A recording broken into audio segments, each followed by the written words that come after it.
আমাৰ এটা সপোন আছিল যে আমাৰ ভতিজা বোপায়ে এদিন এক নিজৰ লক্ষ্যত উপনীত হ'ব।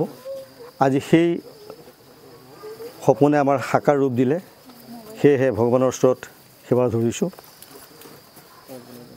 বিকাশ নন্দন বৰা প্ৰকৃততে এটা আমাৰ দৃষ্টিত যথেষ্ট সৰু, সি এটা সৎ ল'ৰা, কথা কমকৈ কয় আৰু নিজৰ লক্ষ্যত উপনীত হ'বৰ বাবে যথেষ্ট চেষ্টা কৰে, সেইখিনি আমি লক্ষ্য কৰিছিলোঁ।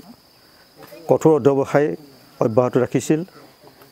নিজৰ কৰ্ম অসম সচিবালয়ত কৰাৰ উপৰিও পঢ়া শুনা কৰি যি ফল অৰ্জন কৰিলে তেওঁক আমি ধন্যবাদ জ্ঞাপন কৰিছোঁ। আৰু আমি আশা ৰাখিছোঁ যে ভৱিষ্যত জীৱনত যেন এজন সুনাগৰিক হৈ সৎ বিষয়া হিচাপে জনমানসত সেৱা আগবঢ়াব পাৰে, এই আশা আমি ৰাখিছোঁ তাৰ ওপৰত। লগতে ভগৱানক আমি প্ৰাৰ্থনা জনাইছোঁ যেন তাৰ লক্ষ্যত উপনীত হোৱাত প্ৰভুৱে আমাক দয়া কৰে। ভোলাবৈশী সদৌ ৰাইজকে আমাৰ গৃহলৈ আহি এইকণ আমাক উৎসাহ উদ্দীপনা যোগোৱাৰ বাবে সদৌতি ৰাইজকে অশেষ শলাগ লৈছোঁ। মই অতি গৌৰৱান্বিত। আজি দুজন আমাৰ ল'ৰা, আমাৰ গাঁৱৰ বিকাশ নন্দন বৰা আৰু অমিত বৰাই অসম লোকসেৱা আয়োগৰ পৰীক্ষাত উত্তীৰ্ণ হৈছে। খুব গৌৰৱৰ বিষয়। তেওঁলোকক এনকাৰেজ কৰা ব্যক্তি এজন আমাৰ মাজত আছে, ৰাজীৱ বৰুৱা। তেখেতকো মই অশেষ ধন্যবাদ জ্ঞাপন কৰিছোঁ।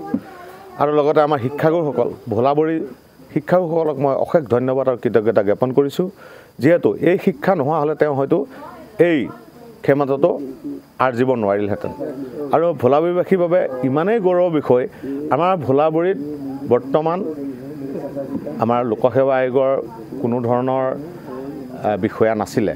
এতিয়া বিকাশ নন্দন বৰা, অমিত বৰা দুয়োজনেই এতিয়া আমাৰ লোকসেৱা আয়োগৰ বিষয়া হৈ পেলাই আমাৰ মাজত আহিব।